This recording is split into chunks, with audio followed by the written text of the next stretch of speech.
Well, you got a leaked copy, Corey, of the National Education Association's resolutions that they passed at their annual meeting. This is incredible stuff. It's got resolutions like this. Let's look at this one. We're talking here about America's, like you said, largest teachers' union vowing to defend against Trump's embrace of fascism by using the term fascism, misspelled, in NEA materials correctly characterise Donald Trump's program and actions. Now, never mind the spelling and grammar crimes in that sentence, Corey.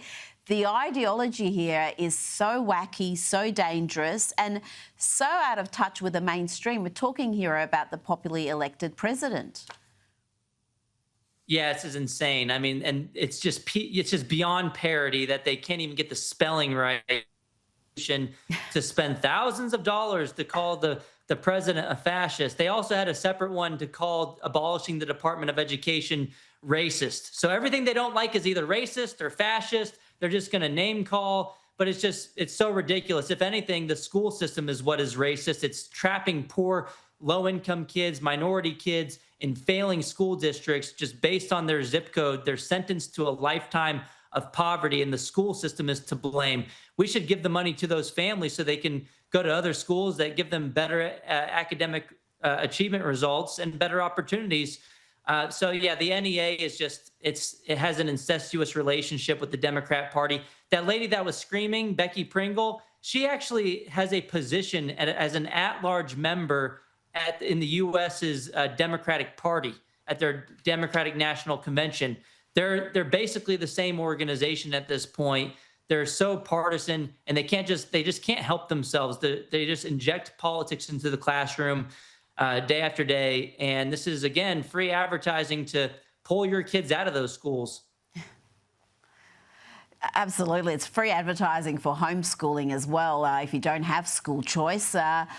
Corey, let's look at a couple of other resolutions that were passed, including defending birthright citizenship and opposing the attempt to revert to pre-civil rights movement Jim Crow legal concepts of states' rights in order to deny citizenship to the children of immigrants. Again, a passage filled with grammar crimes. And there was also this, with the union vowing to support students who are dissenting and organising against Trump's policies with regard in particular to ICE, to immigration and customs enforcement activities.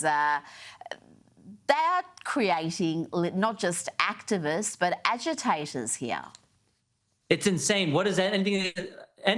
None of these resolutions have anything to do with education of doing the basics, getting math, reading, and writing correct. It's ideological conformity that they're enforcing, and they are brainwashing kids. They have about 50 million kids in the government school system in America. They have a lot of power over these children. These are young, impressionable minds, and it should really upset the parents. I mean, they tried to position this resolution on immigration policy as being about pro-freedom for students expressing themselves. But as you can see in their resolution, they say they're all for the students expressing themselves when it's about when they're against Trump's policies. It doesn't say, well, we support the students and their First Amendment right to support or oppose Trump's policies. No, they put their thumb on the scale in one direction, and that's against their political opponents.